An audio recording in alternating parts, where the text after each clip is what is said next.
We all have to do things we don't want to do. Like maybe you don't want to floss your teeth. And maybe you don't want to get up in the morning. And maybe you don't want to stop making race car noises in the elevator when somebody else gets on. I don't know. I didn't want to go to war again. I'd enlisted in the Army in 2000 for college money, with no anticipation of the wars to come. Yet when they came, I was morally opposed to them.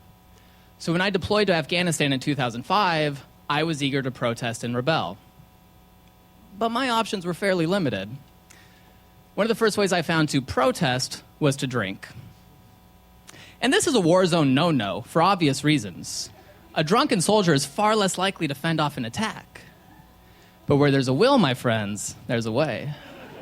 And my way was an Army pilot who was smuggling booze into the country.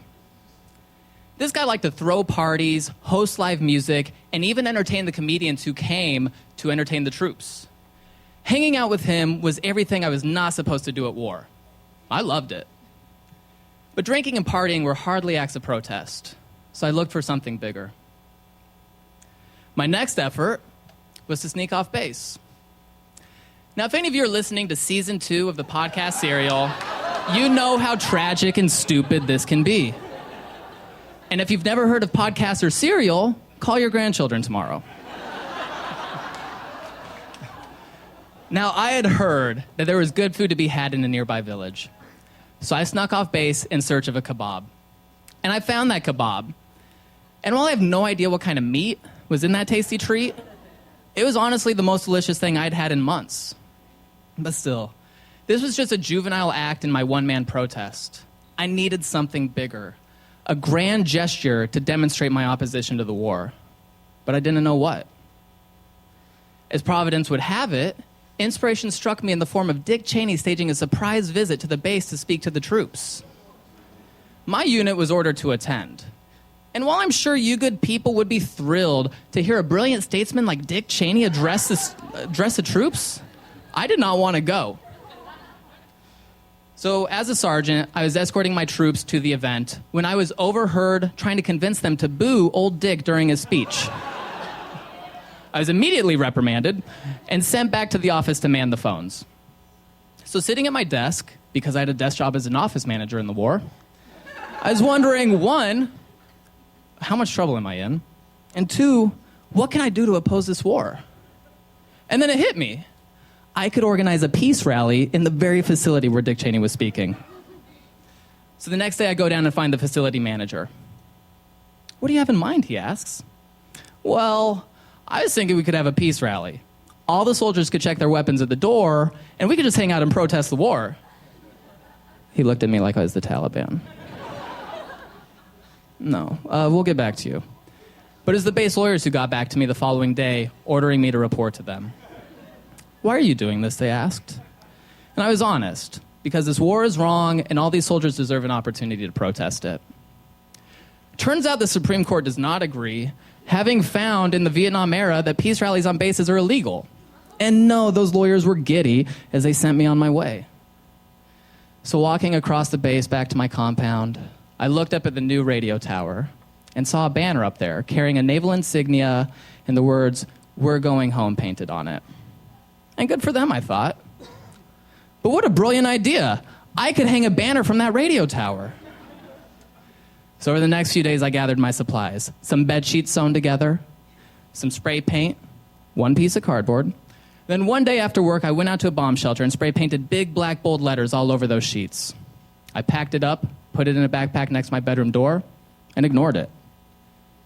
1, I was scared. 2, I was really fucking scared. To follow through on this plan jeopardized my college money, the future I'd been building for myself, my very freedom. So months passed. And then one night, maybe a Tuesday like this, I came home late from drinking with the Army pilot. The pack was there.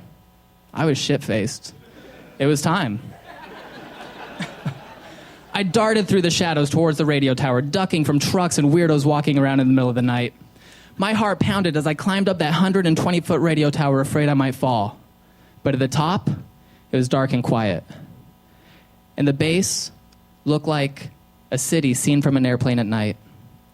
It was truly a sight almost nobody else had ever seen. So naturally, I took a selfie. Then I hung up the banner, took one more selfie, and got the hell out of there. So back at my hooch, I looked up at that tower and saw my banner big and legible in the night. The words, "Impeach Bush," hanging over Bagram Air Base. I was ecstatic. The next morning I woke up and my banner was still there. I took my soldiers for a run, and when we came back, my banner was still there. I went to breakfast, and when I came out, my banner was gone. The military police having gone up and cut it down a mere 7 hours after I'd hung it. Now I was scared. I went to work waiting for them to come arrest me. I mean, there had to be a fingerprint or a hair or semen or something on that banner to incriminate me. Yet days passed, and then weeks, and they never came. My moment of infamy didn't even exist. For months, I looked over my shoulder, and even years later, I dreaded the repercussions of my actions. Which reminds me, I need you guys to keep a secret. Please. So of course I was happy I got away with it, but I was also disappointed. And not because I'd had no impact, but really because I'd received no attention. As a young man, I wanted to be important and revolutionary and a voice of reason. Yet my grand gesture accomplished none of these things. So that banner was really the high point of my career of rebellion. Eventually I left that war zone, and I gave up on the big acts of protest. I learned that I could be a better force for change by simply leading a good life and being an example for other people. So I'll close by saying, there are many banners out there that need to be hung up, but I leave it to all of you to hang them. Thank you.